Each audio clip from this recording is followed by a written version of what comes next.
Okay, let's start. Hi, everyone. Welcome to Latino Victory's weekly update on Substack. I am Ade Ferro, Director of Partnership at Latino Victory. I am also the Executive Director of the Venezuelan American Caucus, which reminds me, if you would like to support our fight for Venezuelan immigrants and for other communities we are fighting for, please consider making a donation. I just post the link, is the first comment here on our screen, but we will also publish it on our account. Today is a very special day. We have a very, very special guest. Her name is Sylvia Salazar. Sylvia is a powerful and inspiring Latina voice who is reshaping the way our community engage with politics. A proud immigrant from Colombia, Sylvia combines deep civic passion with digital savvy to make U.S. politics clear, accessible, and empowering, especially for Spanish speaking audiences. She is the founder of Tono Latino, a bilingual platform that breaks down political issues and drives voter engagement with clarity and heart. Through her Substack newsletter called Latino Lens, she tackles complex policy issues, disinformation, and civic education with warm, sharp insight and authenticity. Her work has been featured by several media networks, including Telemundo and various leadership platforms. And she continues to be a vital force in mentoring Latino voices and fostering community empowerment. Sylvia's journey from tech to advocacy, from Bogota to the United States national conversation, is a testament to what fearless, values driven leadership looks like. We are honored to welcome her as our guest today on the Latino Victory Weekly Update. So I'm going to invite Sylvia right now to join us, and she is coming. Thank you so much for watching it, for watching our weekly update. Sylvia, hi, how are you? Welcome. Hello. Thank you so much for being with us today. I know you are super busy, but it is important to have voices like yours. Uh, your leadership, your advocacy, your uh, positivity in so many ways is something that I have been always admired. And it is a real pleasure to have you here today. Thank you. I'm so excited. Yes. So let's start. Oh, no, hold on. Before we start, and I think this is important. Probably people who's gonna watch this they don't know this feud between Venezuelans and Colombians. As you know, guys, I am originally from Venezuela. Sylvia is originally from Colombia. We make arepas in Venezuela and in Colombia, and there has been a long-standing friendly feud between Colombians and Venezuelans about over the origin and ownership of arepas. So, as a proud Venezuelan, I just want to settle it again, right here, right now. The arepa is Venezuela. So, having said that, let's get it straight and clear it up once for all so we can move on. The arepa is Venezuelan. I'm not going to argue with the person that can kick me out of the live. So, No, Colombian arepas are a little different, but if you haven't tried either Venezuelans or Colombians, guys, you need to. You must. yeah, And yeah. you're not going to regret. You are welcome. Exactly. Yeah. Whichever one you try, enjoy. Exactly. So, having said that, let's get into it. Sylvia, why are you here? Where are you coming from? Who are you? I am a Colombian immigrant. I came to the United States right after graduating high school. The weird thing is that my family had been doing the process for getting a visa for over 14 years when we finally got it. So at the time, My brother hadn't even been born, and then my parents had to include him in the process. We were Colombians. We had moved to Ecuador to live there, and there was like more paperwork that happened there in the in the United States embassy in Ecuador. Then we moved back to Colombia, continued the process. This was 14 years. It was weird because we didn't know what was going to happen. Was I going to graduate and we were going to get the visa or not get the visa? Should I apply to college in Colombia? Not. It all worked out, and we got the visa right, or the green card right before I graduated high school. So then we sold everything and we moved to Miami.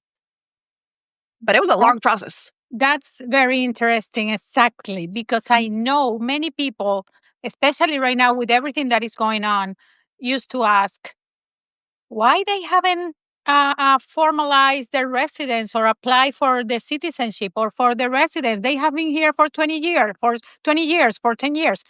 It is not easy, folks. It is not easy. It is really hard. That's one of the reasons, one of the many reasons we have been fighting for so long for an immigration reform, because processes are slow. It's hard. It's complicated. It takes a long time, and for a family, sometimes it's way too much.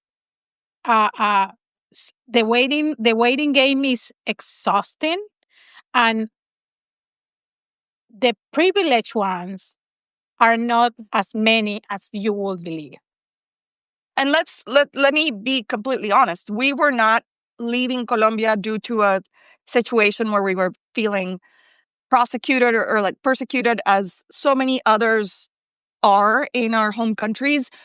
I honestly, I don't know why my parents made that decision. They just wanted a different life for all of us. So we weren't like fearing for our lives when we did this process, and it took 14 years. Wow.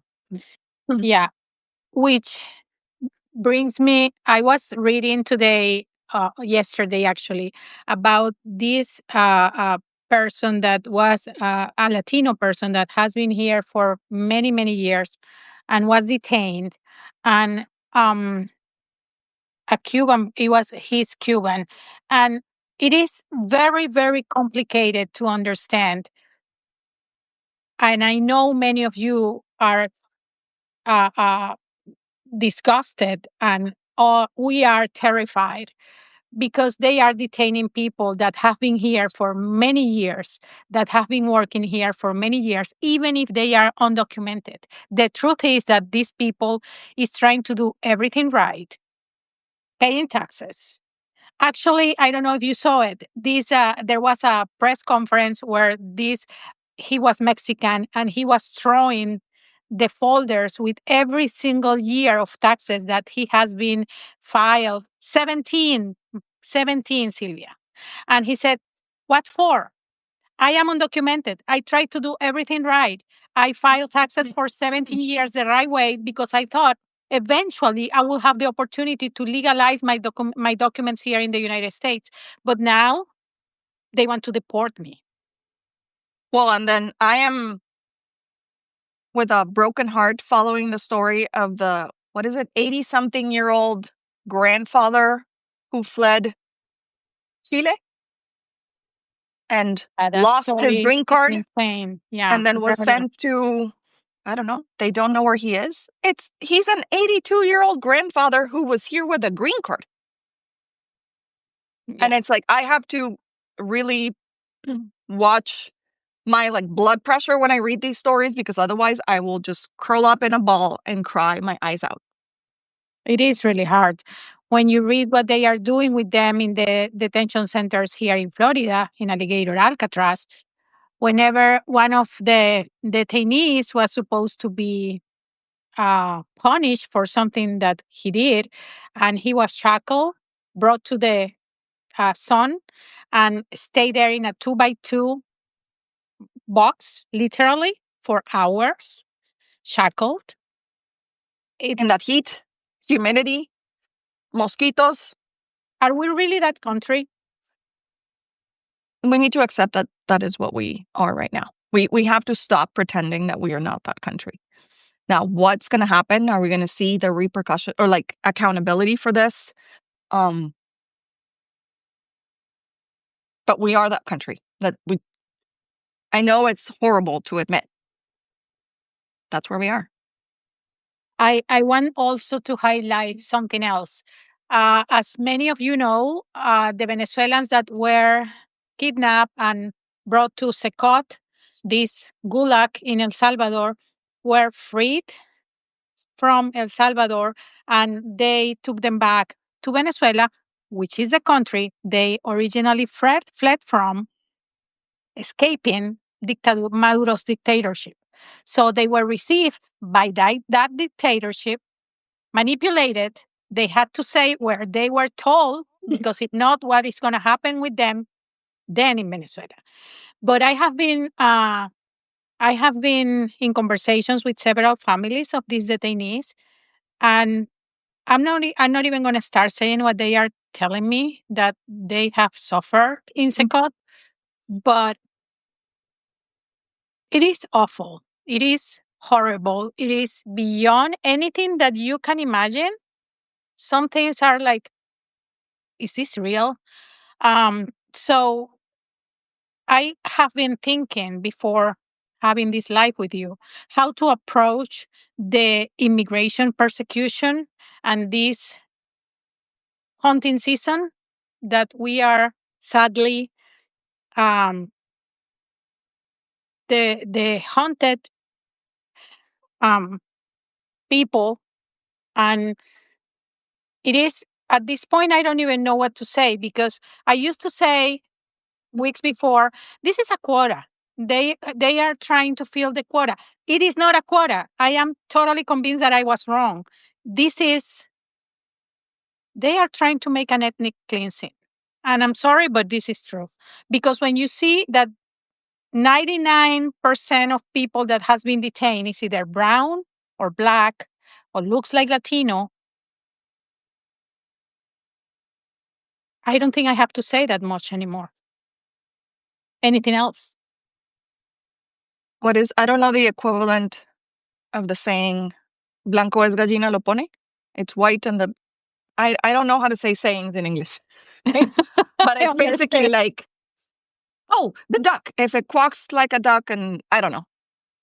Yeah. Hello, we can see the pattern.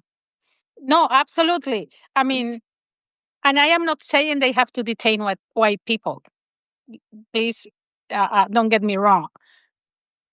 We all deserve, every single immigrant, no matter where they are from, we deserve a due process. And let the immigration judges make a decision to every single case. All of this money, and I want you to say what you think about that, about all the money that Homeland Security just got on the so-called one big beautiful bill, is something that could easily be used to get more judges, more courts, to humanize all of this insane and inhumane system that has been broken for more than 35 years. So I don't know your thoughts about that. Well, let's start going back a little bit in time to when we were still under Biden's administration, and he had senators, Sinema, who else was it? Work with Senator Langford, and they negotiated what was supposed to be a bipartisan March immigration 2024. bill. Yeah. Where they gave everything that the Republicans wanted. And then Trump called them up and told them to sabotage that. And it had the money to do exactly what you're saying, to get more judges, to speed things up, more technology to prevent crossings. It had all the things that everybody wants for a secure border, But Mr. Leader of the GOP called them up and said, tank this bill. And even Senator Langford, a very, very, very far right Republican senator Conservative was yeah. was super frustrated with they just tanked it. There was an opportunity to address this. Now in this ugly bill, they got, I don't remember the exact number right now, billions of dollars for more ICE agents and more things. But we don't have money to feed children or to do all the other things that would actually benefit society. We are cutting money for education. We are cutting money, and let's go there. Because this so-called one big beautiful bill, besides what actually really affects Latinos, only with healthcare insurance, more than 5 million Latinos will be affected. But overall, it's almost 70 million Americans that will be affected. So they are taking money from them and doing what is even more evil. They are saying, we're going to cut that money. But in order to, try not to create all of this madness before the midterms, everything is going to start being actually uh, uh, um, in place. Kicking in, exactly, in December of 2026. This is how evil this is.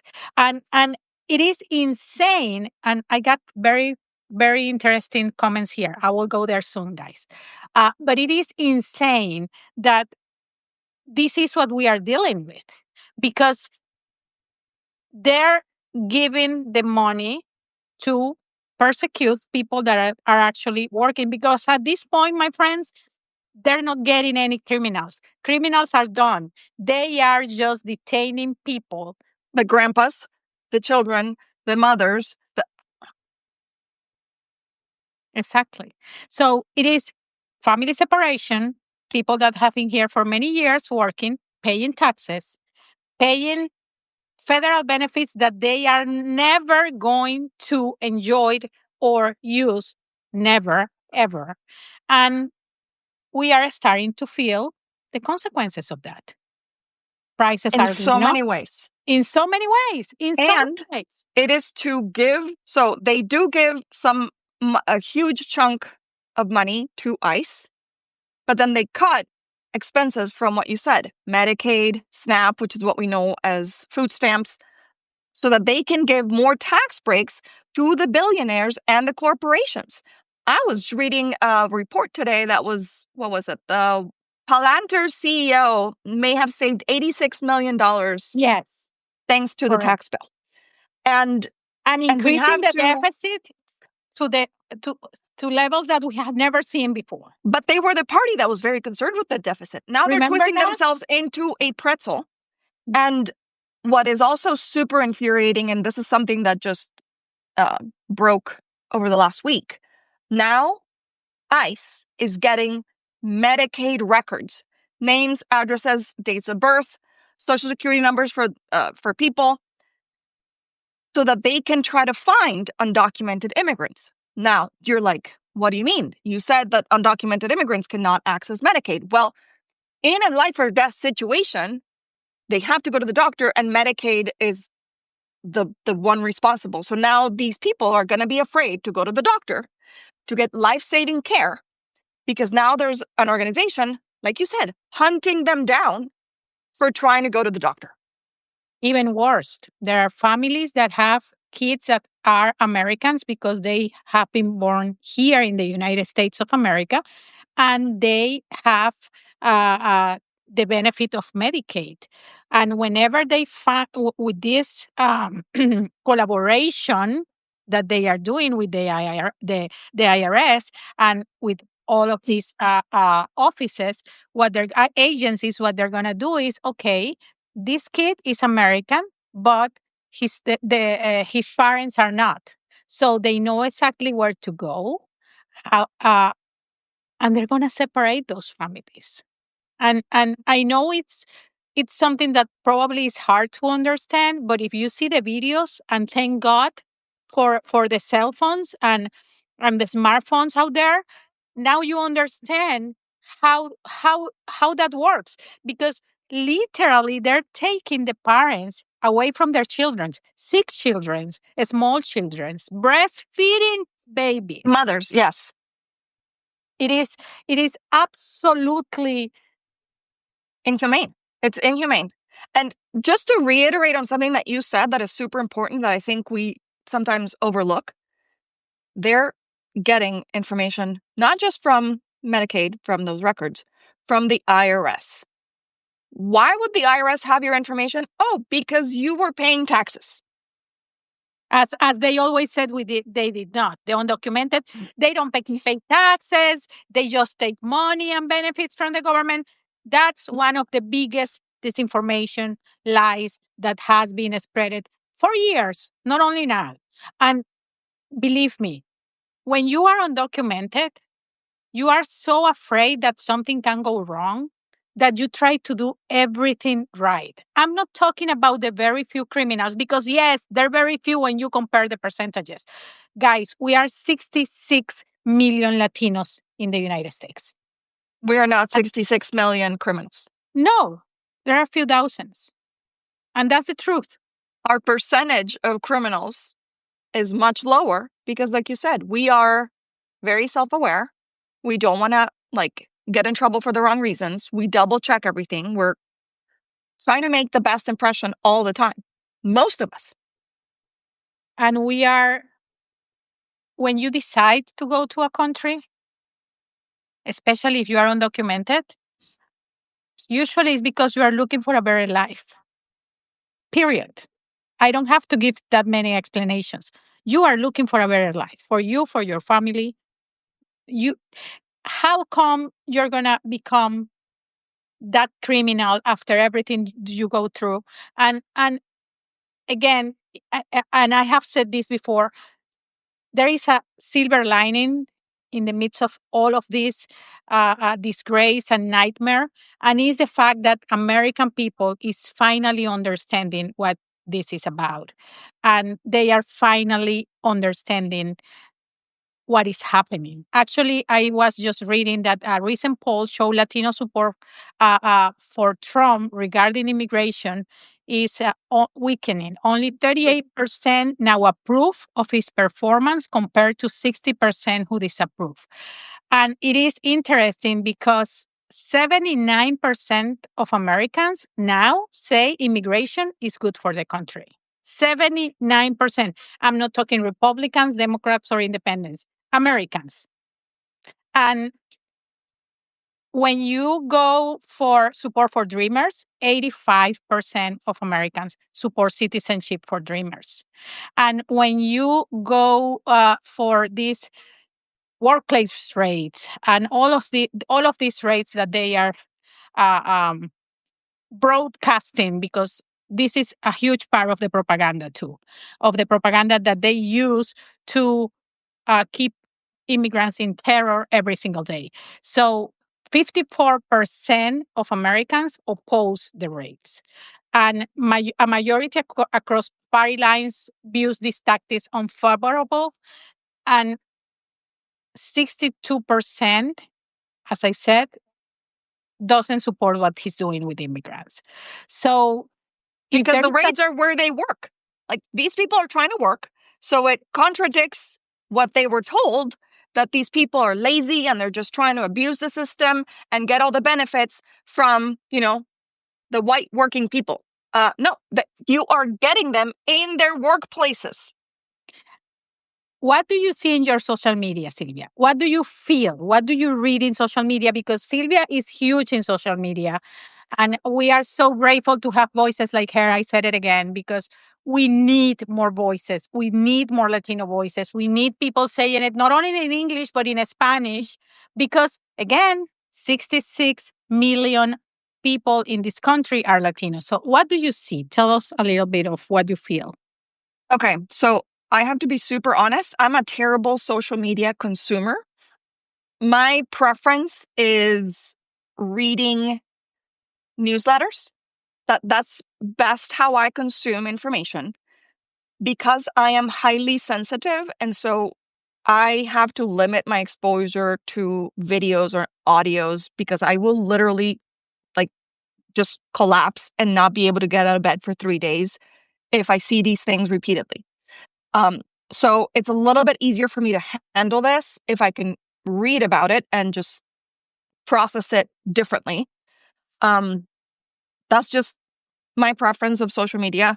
I'm a terrible social media consumer. My husband, however, his love language is sending me things that he knows I'm going to like. So he sends me little like posts or reels or things and makes me feel good. I also study or like love learning from messaging experts. There's 2 people that I love who are on Substack. So if you want to like nerd out, there's Anat Shenker-Osorio and Antonia Scatton. They are, I don't know how to like say this. Their mentor was somebody by the name of George Lakoff that is an expert in messaging. And I have learned from them a lot about the best way to talk about issues like immigration and to talk about immigrants. And I realized I was making mistakes that I think we all make when I was saying things like, no, undocumented immigrants are not voting. That sounds good, right? Turns out that your brain doesn't know how to process that double negation. No, undocumented immigrants are not voting, and your brain stores it as undocumented immigrants voting. So Oh you my have to God. word it. Yes, yes. So the same thing, to give you a specific example that I was like last year when I was working with a lot of other content creators right after the debate where the dogs and cats situation came up. No, Haitians are not eating dogs and cats. Your brain stores Haitians are eating dogs and cats. That's what stays in people's heads, not the negation. And I'm like, no. Which, by the way, miraculously disappeared from anywhere right after the election, right? Keep going, so sorry. But it was like shocking for me to learn this. And now the problem that I have is that I cannot unsee that when I read headlines from major sources like the Associated Press using that technique. And I'm like, no. Same thing with no human is illegal. It was like, nope, don't say that. And I'm like, what? But I've said it so many times. Like, no, you have to talk and like shift the way you talk and present it as a positive. And so for this situation that we're in, hunting season of immigrants, it's very important to uplift the stories of the humans that are being affected, the mothers being separated from the children, the grandfather. I think Mary might have said that they have an update and that he was reunited. I hope I read that correctly here in the comments. Apparently he was in a hospital or something like that, yeah. Okay, but like presenting these stories, human stories of actual people that you can see are great human beings that are just trying to contribute. They're just trying to like take care of their families and things like that is the most effective way, instead of contradicting what they're saying, what the other side is saying, or trying to rebuke those things. So that was a very long answer, and I didn't answer your question about how I consume social media. No, I didn't know everything. I mean, I didn't know. No, I mean, this is something that I did not know. And it makes sense, actually. It makes a lot of sense because the wording, our brains, so many times, and you know that whenever you have a discussion with a family member or with or one of my kids, or makes sense, actually makes a lot of sense. I got Joel here, or Joel. He said something that it's a question that I know all of us ask ourselves almost every day. What can we do? I feel trapped with all the misinformation and open corruption. What can we as regular citizens do to make an impact? Oh, I know who Joel is. That's for you. That's for you. We don't want to overwhelm people. I think each of us have to do our own kind of like assessment of where we are and how comfortable we feel.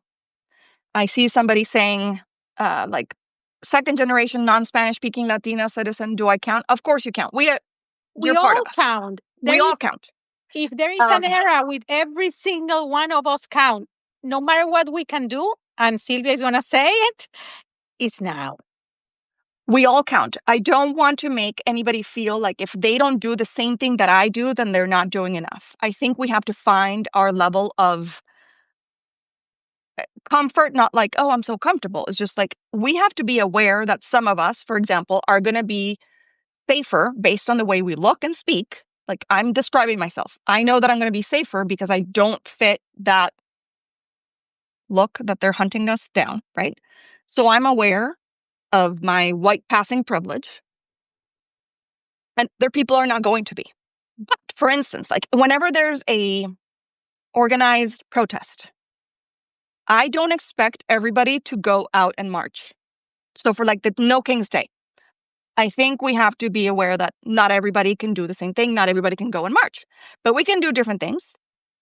Ale, you can like organize a sign making party at your house. Somebody cannot go to the like sign making or the march, but they can donate money to buy the materials to make the signs. Somebody else can be like, hey, you want to go to the march? You have little kids? I will babysit your kids. Somebody is like, hey, there's going to be a ton of traffic. I will drive you so that you don't have to go find parking and everything. We can all contribute in different ways. Now, to go a little deeper in Joy's question, we have to be very careful with disinformation and misinformation. And that is a topic that I'm kind of obsessed with, especially when it comes to the Latino community, for different reasons. We are targets of disinformation. And I've said it this way. I've said it that we are targets from two different sides, from our friends here in the US and then from our like families abroad via WhatsApp. An author that I love that I'm sure everybody probably knows, Paula Ramos, she's an author, says it more elegantly. She says that we are targets from enemies foreign and domestic. Like, okay, that Yeah, sounds totally. more fancy. But basically, like I get crazy things in my WhatsApp from like the people here and then from people abroad. Like my mother sends me things that I'm like, Mama, Mine too. like Mine too. this is not. And back to our earlier point, it follows the same pattern of they're voting, the non-citizens are voting in the election. It follows exactly the same pattern. It's just a different source. Now, also, back to using WhatsApp, or Latinos use platforms like WhatsApp and Telegram that are not moderated. So things spread and they cannot be controlled. And or even under places like YouTube, TikTok, Facebook, Instagram, moderation of Spanish content it lags moderation of English content. So even if you were to post things that were false, it takes a lot more time for those platforms to take them down. Correct. And now with AI, and by the way, everybody, I'm not an AI hater. I'm a computer engineer. Technology is my friend. However, I do worry about how technology can be used to manipulate people, and it's getting better and better and better. And I wrote in my Substack a couple of months ago that there was some bad actor creating deepfakes of like a recognized Spanish news anchor with their words, with their voice, and putting out videos that were going viral on TikTok. They did it with Jorge Ramos. Exacto. And with a number of others. And it was very hard to tell that it was fake. Like you have to like really watch. And this was months ago, by the way. The technology has only gotten better. And so we have to be skeptical, and we have to go to the sources and not believe and or amplify everything that we see on social media. And our instinct many times is to react, to send it to somebody. And I'm like, no. Please do not react. Do not comment. Do not send it. Because what you're doing is making that piece of trash content more popular in the algorithm. So it'll be spread to even more people. Correct. Yeah. Don't get into the comments and like fight with people, because all you're doing is like pretty much giving it money to spread. And I, I am obviously, I defend liberties and freedom. I am an activist, but I think this this new way of communicate, this new way of um these artificial intelligence videos and posts and of pictures, and it has to be some laws that regulate, at least, I don't know, establishing some fences, or something that controls a little bit of the craziness that this is causing. Even Marco Rubio got his voice duplicated with artificial intelligence, and apparently some phone calls were made with his voice to some important people in government. I mean, but Congress, I think, has more important things to do right now, like going on vacation. Have you heard about that today? Well, I just happened to Before make, we, yeah. yeah, I just did 2 different pieces of content related to the news that they're adjourning early until September. A lot of people don't know that this is like it. They're going on recess until September, and they end it early because they're trying to avoid discussing certain topics that are getting a lot of attention right now in the media and that they have been trying to squash with every possible method that they can come up with, and it's not working. And I think it's going to be worse. The Epstein files are not going anywhere. And we're not going to talk about that much. But I think it is important to say that whatever they do, either with Ghislaine Maxwell, with the vacations, the paid vacations they're taking because they're getting their money. Don't worry. And their cowardice, uh, whatever they do, the files are still the files, and they cannot disappear. And we, as Americans, as U.S. Uh, uh, people that lives in this country, we need to keep the and we need to keep the important issues. We can talk about several things at the same time, people. We can talk about the one big beautiful bill disaster. We can talk about immigration. We can talk about this awful, horrible decision about the Epstein files that I don't know what is going to happen with that, but it doesn't look good at all. And we can do everything at the same time because they are attacking us from different targets at the same time. So we can do the same. And I think uh, they are trying to passed this law of redistricting in Texas.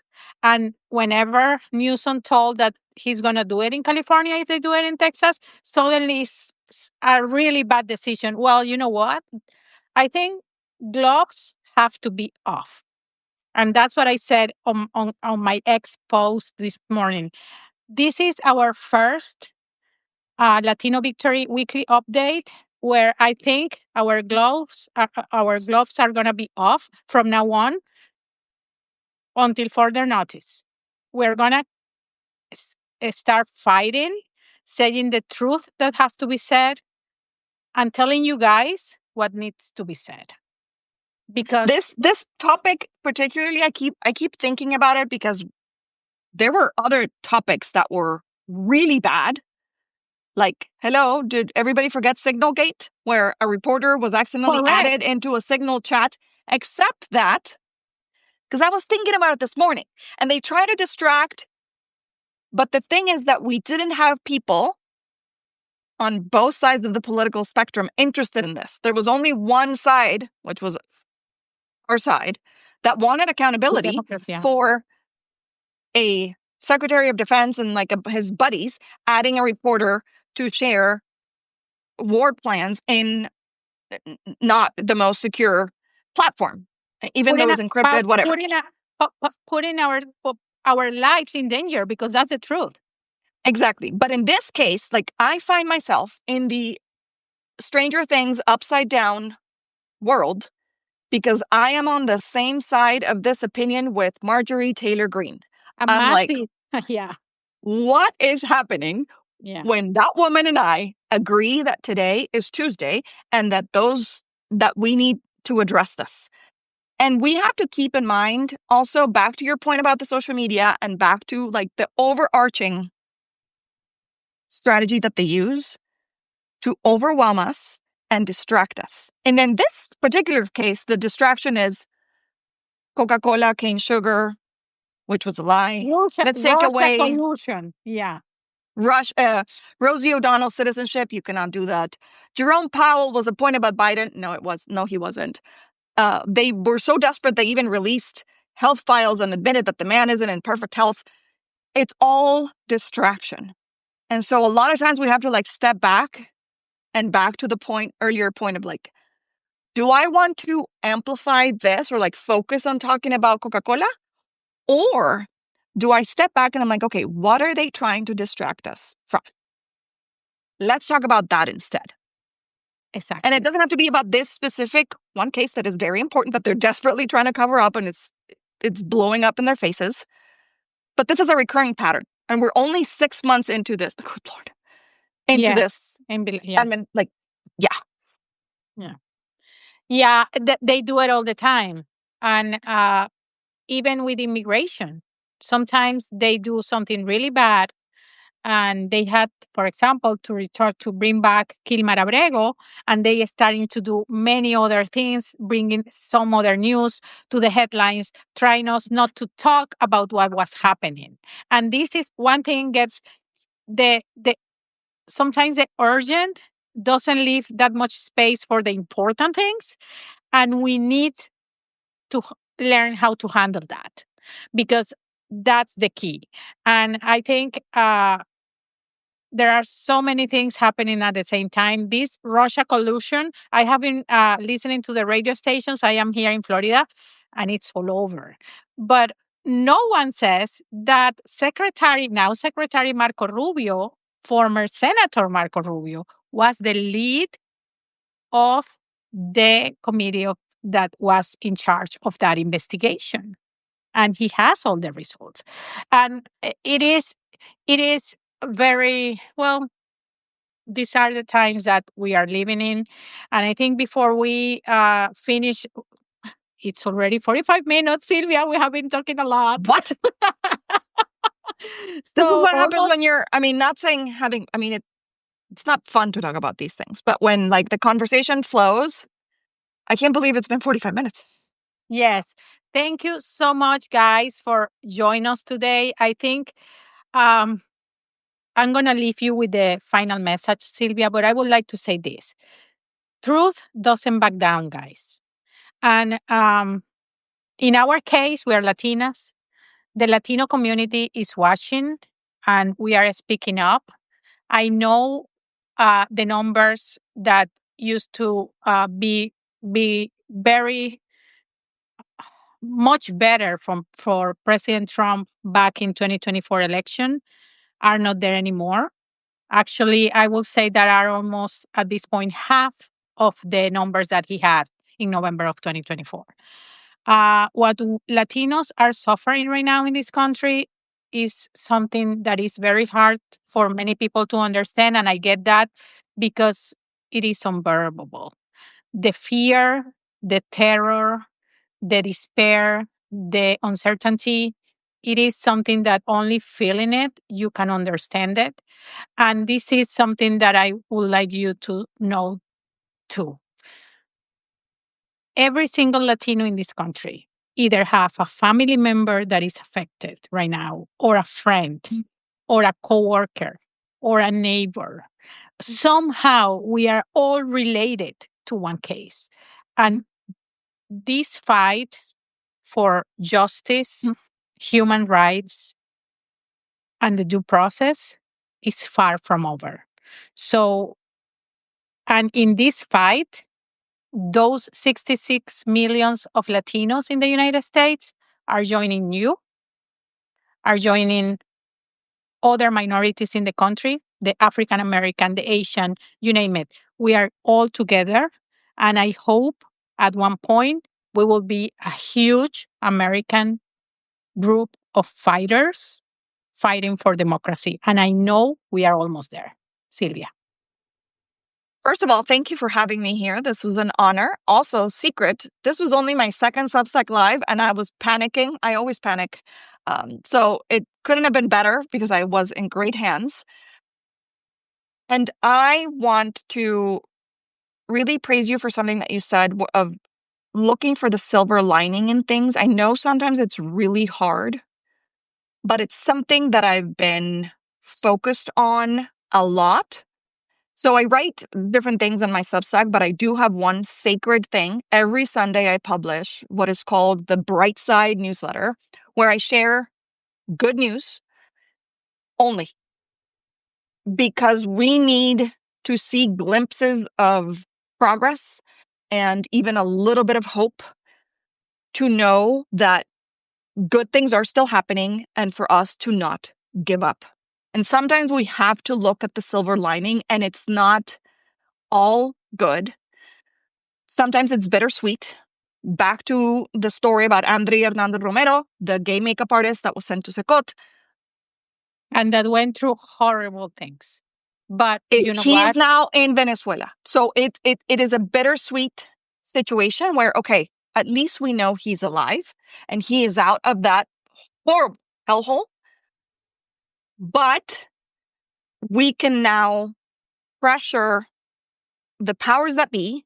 And I know at least he has one representative in Congress that is very, very focused on helping him, because he was an asylum seeker. It wasn't some person that just... and that part, honestly, it doesn't matter. And he had no deportation order, but yeah, Yes. that we could, yeah. But knowing that that man is alive just gave me bittersweet, gave me a little bit of hope. And we need to find ways to stay looking forward in time, even if it's... I've always said to my audience, like, just find ways to look forward to the next month and the next month and the next month. And it doesn't have to be politically related. It can be something as stupid as the Wicked movie. Wicked 2 is coming in 4 months. Now you have something to look forward to in 4 months. A concert, an event, whatever. Yes. Sports. Something. Because you need that little bit of a carrot to carry you through this. And the other last point that I want to make. Number one, you don't have to feel guilty if you're not contributing in the same way as everybody else. We're not all the same. We can't all be activists in the same way or at the same time. We do need breaks. And like Ade was saying, this is a marathon. And it's hard to learn how to exercise these muscles. You're going to burn out and you need to learn. And back to my earlier point about my personal boundaries, that I cannot watch certain videos. I just cannot.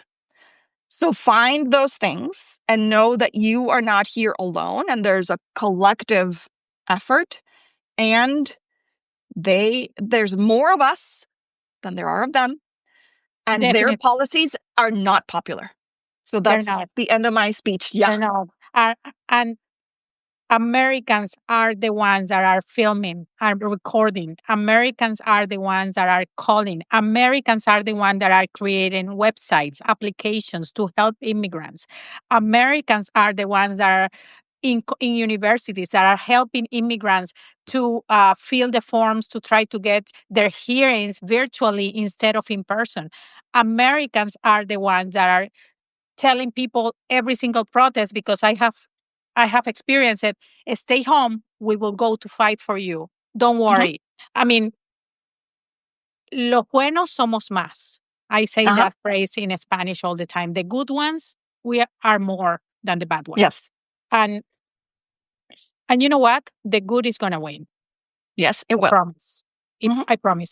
Gracias, Sylvia. Thank you so much. And we'll see you next week, guys. Sylvia is coming back for sure. Thank you so much. Bye-bye. Bye.